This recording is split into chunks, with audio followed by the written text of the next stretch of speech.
Hey, what's up, everybody? Video 44 coming at you with another video. All right, now we're talking Memphis and Golden State game 2. Um, so, last game was 116, 117 went the Warriors' way in a final second missed layup, well contested layup by Ja Moran. He just took a bad angle, wasn't able to get it, and that ended the game. You saw big shots hit by players back and forth over and over again, just haymakers after haymakers. But I think the real issue was, well, first of all, it's noteworthy mentioning that Draymond Green was also kicked out of that game for flagrant two midway through the game. Golden State was still able to win the game, and that's not a good thing for the Memphis Grizzlies. But the thing about this game for me is just, you got to get more from others on the Memphis side, not necessarily others, but the co-stars on the Memphis Grizzlies got to give you more. Now, Jaren Jackson Jr. gave you 33 points, which somehow got past me, I think. I don't even think I mentioned that. But 33 points, 10 rebounds from Jaren Jackson, who was able to finally just stay out of foul trouble. He only had 3 in this game, and that is like a huge deal because he was pretty much fouled out of just about every game he was in the previous series. So him being able to contribute offensively was huge because he's already blocking shots better than everybody. So you just want to see him be able to stay on the floor, and if he can do that, then the Memphis Grizzlies are a much better team. So that was a big deal. Seeing him kind of snap out of all of that was great. Brandon Clark continued to dominate, looking like one of the best players out there right now. Coming off the bench, rebounding the ball on the offensive side, crazy. And just doing all the things that make him very, very difficult to box out and keep off the glass. He kind of reminds me of Sean Marion in a way, in terms of his bounce ability. He bounces off the floor so fast. It's just hard to keep up physically. Like, people can't keep him off the glass. He's just beating them to every 50-50 ball. He's that much quicker than everyone else. So his athleticism was always something that was noteworthy, even when he was being talked about coming out of college. Was, he had guard skills. He could dribble like crazy and do all types of stuff that Memphis really doesn't even ask him to do at all. So, for him to find his niche as a guy who's just taking on the bigs and beating them to rebounds is special. And I think if they take the handcuffs off him and give him a real role that allows him to really show what he can do, you'll find out this dude can do all kind of stuff. So I'm excited about his future. And that was who Draymond Green flagrantly fouled. He pulled him out of the air by his collar, chopped him in the head at the same time. It was really funny stuff if you saw it live. There's Draymond sitting there like, after the game, basically telling everybody he didn't know why the flagrant foul was called. He didn't see it as a flagrant two. I'm like, brother, you not only slapped the man in the face, but you also pulled him out of the sky, gently letting him hit the ground after doing that. Yeah, that ain't. You ain't gonna. This is a hard sell, Draymond. I get it, but that's a hard sell. But anyway, so back to this. I think that tonight, when you look at this particular matchup, you just want to see the Memphis Grizzlies shore up some things. One of them being those co-stars gotta shoot better. You need Desmond Bane to be himself. He didn't look like himself in that last game, and that wasn't it. Dylan Brooks has had his issues being efficient, although very, very aggressive. He can't throw a rock in the ocean from behind the arc, and it's really hurting the team. So a couple games of that in a row.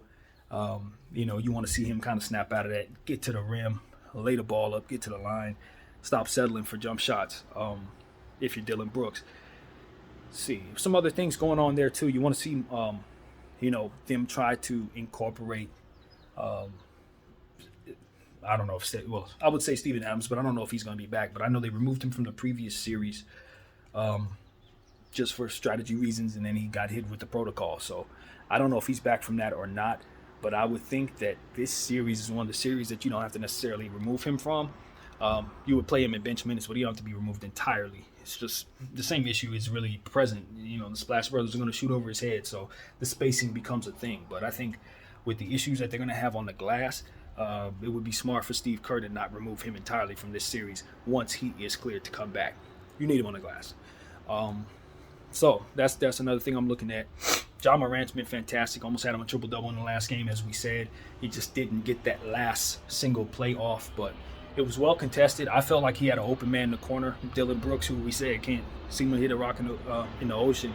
I felt like he had a quick pass to him. That pass wasn't as open as I thought it was when I was talking about it, though. For those who watch my video know what I'm talking about, but I thought that he looked him off. I thought he went after that layup on the end there when he had Dylan Brooks in the corner, and I felt like maybe if he makes in the play, maybe he does hit the shot and they win the game and they go home. But, you just make certain decisions. You play the percentages, and I think he did what he felt was right. I just didn't like the angle that he took. And so on and so forth. I did like the defense that was played against him, too. So that needs to be mentioned as well. At the end of the day, this is just one game, too. As we said about the last series, this is just one game. Yes, did the Golden State Warriors win the game? Certainly. Does the Memphis Grizzlies have a lot of going up against them? Yeah, because Golden State Warriors have been here many times, won many championships, and Memphis has never been in this situation. So you're going up against a lot, and chances are it's going to be difficult. But at the end of the day, I think they have the personnel. They just have to play smart. They have to not foul, and they have to try to stifle guys that are really, really talented. I mean, it's not an easy task, but it's what you're tasked to do. So that's what I'm looking at. You definitely want to mention DeAnthony Melton. Coach has put him in the game, kind of got him in rotation after kind of having him out of rotation. And he was struggling. It wasn't like he didn't give him a shot. In Minnesota, he just wasn't really effective as you'd like to see him be. But to start this series against the Golden State Warriors, he was fantastic. They called his number off that bench, and he was not only making plays for others, but he was putting up scoring as well. So if DeAnthony Melton is on, and we know he can go, the Memphis Grizzlies are that much better. And that is why they're such a talented team, because you have to account for guys like that. Just when you think you've seen it all, now they're coming up with DeAnthony Melton, and he has a big game. It's like, what the heck? I wouldn't even think about him. So that's what you're dealing with Memphis. Zaire Williams, I think he's still out. I don't think they used him in that last game. I know he's dealing with some type of facial issue. I don't know if he got hit in the head or something like that. I think it was something like that. But he should be on his way back, given that he's missed the last 2 games. And that doesn't bode well for the Golden State Warriors, because he's yet another long, wingy defender, as I like to say, who can shoot the 3 very well, very talented lottery player, who has a good role with his team. So he makes them that much better when he's out there too. And that's why I don't think the Memphis Grizzlies should necessarily push the panic button so early in the series. Do you have things to worry about? Plenty. Do you expect to lose tonight? Yeah, maybe. I mean, it's the Golden State Warriors, but at the end of the day, you have the horses. It's not like you don't have enough talent to compete with who they are. You just have to overcome their experience and just make good decisions as a team. And that's going to be the challenge. Can they do that? Can they play smarter than they did against Minnesota? Minnesota did a lot of things against them that played into their hands. Gave them the ball, took bad shots, things like that. Helped them a lot. Golden State's not going to help them like that. Golden State ain't going to make those type of mistakes. Golden State's going to hit their shots. Golden State's going to be much better at the free throw line, even though Klay Thompson did miss a clutch free throw down the stretch of this game. Very noteworthy. So does Steph missed a free throw too, so they're going to have to get that together. Of course they will, because they're the Splash Brothers. But at the end of the day, I have a lot of belief in Memphis, and I think it's going to be a 7-game series. They're going to get their pound of flesh out of this Golden State Warriors team, and Golden State needs to be careful because they can't afford injury against this team. Golden State is deep, but Memphis is too. So if you start seeing players removed from this series, that team, I believe, is going to have the edge, the team that's not being affected by the injury. So that's the thing, man. Golden State's old. They got some young guys that they rely upon, but the main guys, the main ones, they're old. And the main guys for the Memphis Grizzlies are not. And that's the one thing I can honestly say about this series that I can't shake. And the fact of the matter is, physically, the Memphis Grizzlies are a bigger, stronger team than the Golden State Warriors. Now, there's something to be said for old man strength. Dealing with a guy like Draymond Green, you know how tough he is. You know what I'm saying? They got some strong guys. Kevon Looney, that's a real tough dude. He don't miss games, and he bangs with people defensively. So it ain't like they soft. But you're weighing 2 tough teams against one another. And I'm telling you, Memphis has tougher guys on that side in terms of physical, big, stronger, buffer dudes. And so that's going to be a thing as the series stretches out. I think it leans toward Memphis lasting longer, being fresher longer. And I do think that's the thing. You talk about Steph Curry and where your legs are going to be near Game 6, Game 7. If both teams don't face any ridiculous injuries, I'd assume that Ja Morant, the younger, more athletic dude, is going to be much quicker Game 6 and Game 7 to say Steph by then. And that's a thing. So I think the Golden State Warriors cannot afford to drop games in this series. You need to make this series as short as possible. And that's going to be the thing. The Memphis Grizzlies don't necessarily have that problem. If this series extends, it plays into Memphis's favor. And so let that be what it is. It's a very good thing to Golden State Warriors win that first game. And if they can find a way to stretch out a way to get this one too, That'll go a long way, very long way. You do not want to play extra basketball in the presence of COVID protocol. Keep that in mind at all times, people. So, yeah, that's something I'm thinking about. Jordan Poole, obviously, phenomenal young superstar caliber player. He ain't a superstar yet, but he'd definitely be that by the end of these playoffs, if you ask me. He's just the third splash brother. That right there, that tells you where his stardom is about to be. He's simply one of them, and I see him as that. I don't think he's one of those guys that cannot do the things that they've done. If he'd been playing this league this long, he'd be as one of them. He'd be on their level, and so that's how special Jordan Poole already appears to be. On both sides of the floor, he's an amazing passer too, which is something I'm learning. And I think I knew that, but I'd forgotten that. But he is a point guard, and a very big one at that. So let's say Steph Curry didn't play on this team, they would move Jordan Poole to the point guard, and he would have Steph Curry duties. And I think he could do a lot of things that Steph does. In fact, probably more of them on the defensive end because he's bigger. So Steph Curry has already told us that he believes Jordan Poole is better than him, and all of us laughed at him. But Jordan Poole is a hell of a player, and I think he's going to prove that Steph Curry may be actually onto something in some ways. He'll never be the shooter that Steph is, but he's going to affect more of the basketball floor if he continues to develop on the path that he's on. He has excellent vision. He's good defensively. He's fast. He's super athletic, and he doesn't get tired at all. So that is somebody that I think you better back up the bench truck because you got to pay him too. So Klay Thompson is Klay Thompson. He's in his rare form right now, hitting big shots. You know, I mean, you saw a situation where Dillon Brooks had to overplay the three-point shot so tough because of the respect that he has for Klay. Not surprising. That's exactly what you're supposed to do. Klay earned that. And you just saw him make a little subtle pump fake, and Dillon Brooks went flying. And then he just shot his little three-point shot and knocked it down. Clutch three-point shot with a minute left or something like that.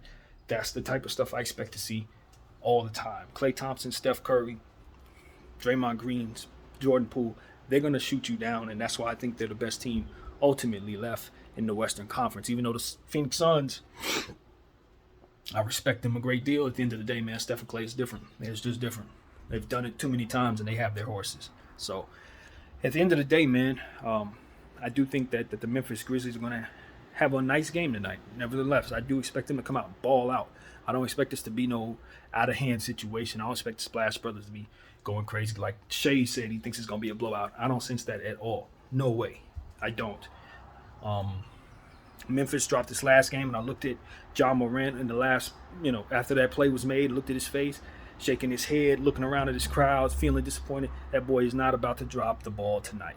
That doesn't mean he's going to win, but I don't expect him to struggle. I don't. I think he's going to have a fantastic game tonight. I think Bane is going to play well tonight. I don't have a prediction for Dillon Brooks. He's been struggling, man, so I'm kind of pessimistic on him right now. But the way the Memphis Grizzlies are playing, you know what I mean? You don't feel bad about them. You don't feel bad about them at all. Thing is Draymond will not be removed from this game. he's not going to be removed at halftime, so you're going to have to deal with him for a whole 48. And that's going to have repercussions for Jaren Jackson, I'd imagine. He had a 31-point game. You have to do that with Draymond down there the whole time. So I'm going to be looking to see if he can stay out of foul trouble. Dre's going to try to draw them those fouls. The Golden State Warriors are in a much better position if Jaren Jackson's not a part of this. So he's going to have to stay his butt on the floor, try to keep from fouling at all costs. Simple as that. And then that brings me back to Draymond. Don't get yourself kicked out of this game. Obviously, that's not something he's just going to do every game. But at the end of the day, he does have a reputation. He acknowledged that. So you don't need to be surprised when they call certain things on you that maybe you don't think they call on somebody else. Don't do those things that otherwise could be perceived a certain way because they're looking for you to offend. So I would just put that out there. What else? Anything else? Andrew Wiggins needs some respect. He's been good. He's been really good in these playoffs. He needs his respect. And he's going to need to play well tonight if they're going to win on the road. So I'm paying attention to Andrew Wiggins. Otto Porter Jr., got to mention Otto. He's been a really, really good glue guy for their bench as well. A solid vet to have on his team, a very underrated pickup. He's been good. So, yeah, man, I like the Warriors. I like them a lot. I'd like to see Jonathan Kuminga kind of find his way in this series. He's going up against a lot of young bigs. I'd like to see him get his pound of flesh out of these guys. He is one of them dudes you look at and say, okay, you're the guy that's supposed to be able to get Brandon Clark off the glass. And I'm not saying that's an easy task. I'm not saying that you're developed to that degree or nothing. But I'm saying that body that you have should be the body that they rely upon to keep that man off of the glass. So it's going to be on you to use your athleticism, use your body to do that very thing. And I would try to see if that would be possible. If I were Steve Kerr, when Brandon Clark's on the floor, Kuminga's on the floor too, and we're going to see if that works. If it doesn't work, then we'll scrap it. But that makes sense to me in my head. I also want the Golden State Warriors to use Juan Toscano-Anderson. He makes his money on the defensive side of the ball. He's athletic, and he can hit a shot or two. He's just buried on the depth chart. If he played for, say, the Bulls or the Lakers or something like that, he would be in regular rotation all the time. The Golden State Warriors have a couple players on the back of their bench that would be in regular rotation in other situations, Moses Moody included. It's only one basketball. It's only 48 minutes, but I do think that depth is key, and the Golden State Warriors have it. I think they should use it. Use those guys. So, GP2, another guy that needs to be mentioned in this series. Very important piece to what Golden State is doing. Part of that overwhelming depth that continues to come at you. He's on the defensive side. He's dunking the ball. He is doing a lot for the Golden State Warriors. So, obviously, he's a big breakout player. Comes from good pedigree, to say the least. You must respect GP2. He could very well have a big game tonight as well. So, I think that covers it. Memphis Grizzlies, slow-mo, think about him as well. Anderson is very much part of this series, etc. That's what it is, man. I want to see something out of Tyus Jones. He didn't have the greatest game in this last game. I know what he can do. He's an important piece as well. So, that is what I got. Man. I'm excited about this series. It might be my favorite series available to us right now. Just love seeing the Splash Brothers and the Memphis Grizzlies go at it, man. These are two of the best teams in the NBA. This could very well be the Western Conference Finals. And I think we're getting the whole 7 games out of this thing. So if I'm making a prediction, I'll just throw a rabbit in the hat. Throw a rabbit out there to say that I think the Golden State Warriors are going to take this game as well.